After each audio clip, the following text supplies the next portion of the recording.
a scion of many worlds. The direction is always odd. It's always just a step away, and yet you can step through it entirely in that single step. You can also wander into it with no end in sight. He hadn't so much explored it as stared directly into it and just pondered, occasionally poking, but mostly just trying to understand the inherently contradictory nature of a place that seemed as much conceptual as physical. He doesn't want to call it a spiritual realm. For starters, there are no spirits in it. But it's not a between either, as it's not between anything. It's just there. It's a transitory place, but not a place. The philosophical thoughts are pushed to the side as he focuses more on the tiny, tenuous grasp of a tether. He has been slowly reinforcing and strengthening it, and now he was reeling it in, slowly, gently. It was the only way a life could be restored. The body is still alive if damaged, and the soul still had tethers leading in. By all rights, it should be easily done. But the line is still so fragile. It feels like he's trying to fish with the line coming off the end of a backhoe rather than a fishing rod. The slightest jerk or distraction could sever the line. "Come on back. I'm not her. I won't hurt you." His voice doesn't echo or carry in the direction. There is no true sound there, but there is understanding that his mind interprets as sound. There is no color, there is nothing, but his mind interprets it as a blank white canvas. The place seems as shaped by his lack of understanding as much as his understanding. Even calling the tethers is inaccurate and insufficient. But there are few words better for them, as their only purpose seems to be to connect to life itself. The tether spools around him and leads back into the girl's body as he gently reels it in. The soul is far away and frightened. The soul is away and confused. The soul is near and hopeful. The soul is now... "Gah! Ah! Ha! Ha!" She gasps and chokes as his attention returns to this place and time. The Araminta woman goes from gasping in shock to openly weeping. "The worst is over, child. You're back. I couldn't go. I wasn't here, but I couldn't leave." She sobs out and he helps her up as she clings to him. "I know, child, I know. Lady Allure, this woman needs comfort. Can you offer that while I help the others?" Jasper asks. "Of course, paladin or not, I am still a midwife," Lady Allure says as her feathery wings fluff out and then wrap around the weeping Araminta like a blanket. "Come here, child. Let out your sorrows lest they poison you." That's the final straw as the poor woman begins openly wailing. Jasper leans over the next. He has learned and he reinforces the line all the more. He also pulls a little more firmly, knowing the line can take it. In compared to the minutes for the first one, it takes a bit less than a single minute now. But now he has two wailing, sobbing women understandably melting down emotionally and spiritually on his hands. Lady Clarity helps with this one, not only because the woman is a light Araminta and blazing like a star, but due to her duties as a knight. Jasper only gives himself time to give her a quick thank you before moving to pull the next girl back. It becomes even easier. Operating in the direction must work with a lot of plateaus because he's hit one where calling back becomes trivial. Reinforce, reel, and then get ready for the waterworks. The Nagasha child coils around him wicked fast and starts squeezing to try and hang on in her distress. The problem is that this is a jungle Nagasha, meaning her tail is strong enough to give him trouble despite her barely trying. He shifts her around and then takes off his communicator before holding down a specific number. "Iseran, your touch is needed. One of your children has been horrifically violated, and I have little time to care for her while healing others. Can you offer her the comfort she needs?" Jasper asks the moment the Serpent Empress answers the call. The veiled Empress and mother of all Larkin Nagasha says, "Yes, hold still. I'm about to do something." There is a rattling sound and a slight distortion opens in the air. Clever. Thank you. Iseran answers as her tail continues to rattle and the distortion opens into a hole, one directly in front of the goddess Empress. Would that we met in person under better circumstances. Indeed, but duty before pleasure, always, Jasper says as he gently coaxes the poor Nagasha to look up. The girl's eyes widen as she's gently plucked off of Jasper by the towering Empress. There, my child. Mother has you. You are safe, Iseran says before looking over to the remaining hostages. What has happened here? Why have 3 of my beloved children been harmed? We were set to hunt the broken soul. The ship was well named, and it turns out that there's this one super powerful bitch in control of it all. She has power over death, so only someone who can come back from it can fight here. Meaning, Moth Boy here gets all the fun, Magrika both explains and complains. I mean, here I was hoping for a proper fight. Maybe some tamed sea beast towing the ship that needs to get a wing blade through the eye, but no, just one evil witch. I'm sorry? You know we can go hunting after we deal with the soul-stealing, body-snatching bitch, right? I know it's just. I mean, why do you get all the fun fights? Magrika demands. And there's a slight hitch in the wailing of the formerly damned. Magrika throws Jasper a wink and one of Iseran's spare arms comes up to cover where her mouth is somewhat.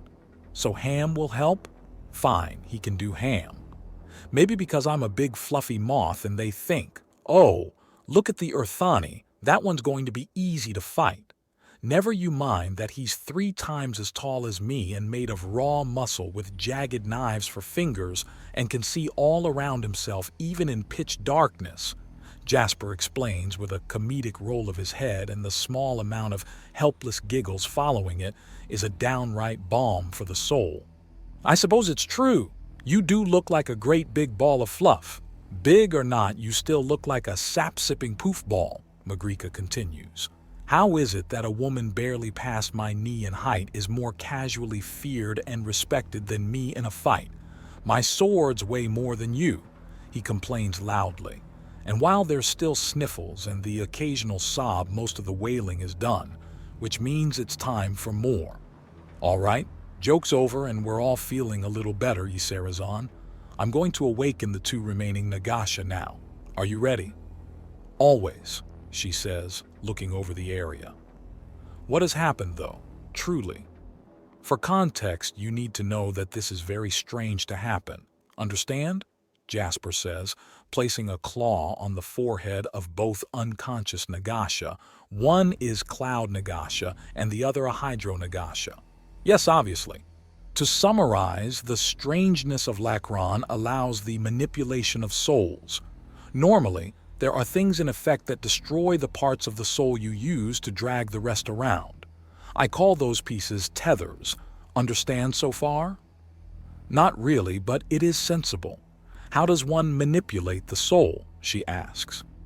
As I am doing now. I am calling theirs back, Jasper explains. That sense of falling into yourself, that's it, Terry adds. Exactly. I call it the direction. It's where souls go and where they come from. It's everywhere and nowhere. We were chasing a pirate ship called the Broken Soul and... Jasper's explanation is cut off as he has to pull his claws away from the waking Nagasha. They're both quickly picked up by Iseran and pulled into a tight hug where they quickly wrap around her. Neither one is wailing, but they shiver in fear and relief both. 4 hostages remain. Please tell me the monster that did this is dead. Yes and no. I stabbed clean through her heart with my claw, but she had something ready and she lives on as a fire aromenta in the Slaver Empire. I did call her a body snatcher. You did? Was she intending to... I think so. Someone with their soul only barely attached would be an easy slave to keep or puppet to use. I believe we've stumbled on how the forgotten are made. Iseran visibly twitches beyond her veil.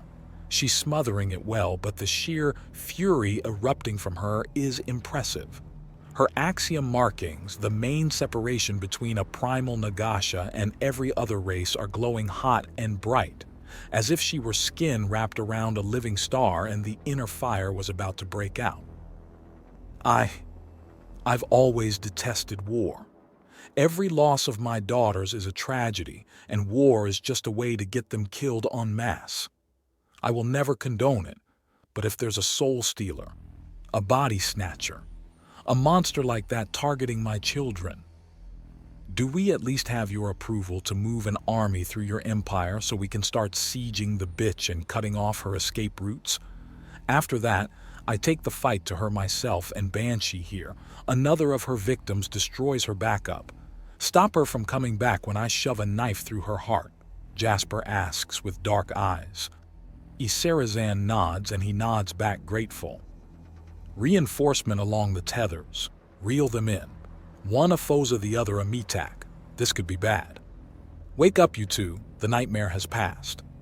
The Metak's wings turn into a nightmarish buzzsaw of blades as she wakes up, and Magrika's own wings tangle up in hers as the girl is tackled away from the others before she kills them.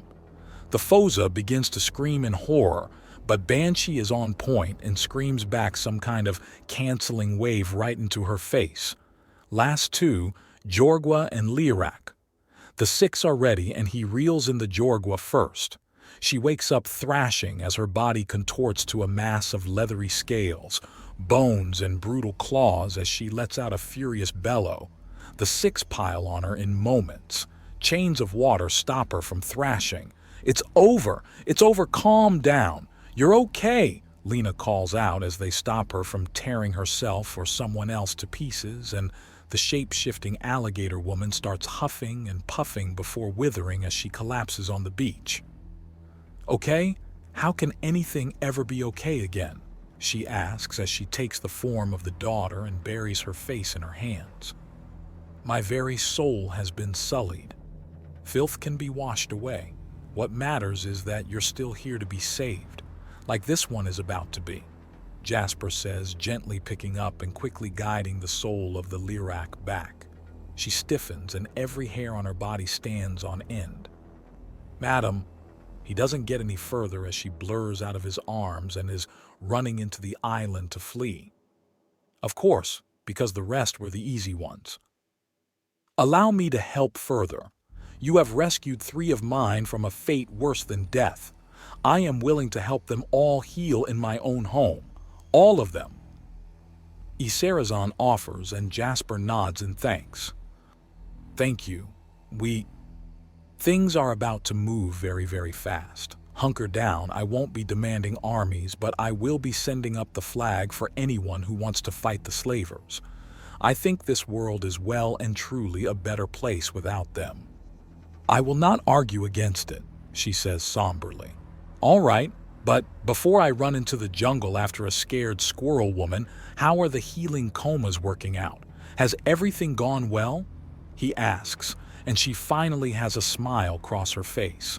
He doesn't let her know he can actually see both through and around the veil thanks to his antenna.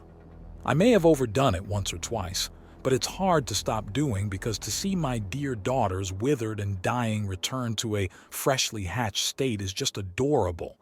They're shedding properly now, not dying but living. Grim situation aside, I owe a debt I can never repay. Helping these girls is nothing by comparison, even if they hadn't suffered alongside my sweet little serpents. I'm glad. Jasper says, divesting himself of his armor, packs and sword. He folds up his cape on top, leaving behind only his vest and pants. Excuse me, I have someone I need to calm down. Rather than blast into the forest, he takes off gently into the air, his moth wings pumping to easily carry him aloft. Approaching from below or the side will only spook her, but a big fluffy moth? That's not so scary, at least not compared to an armed and armored one. Hopefully.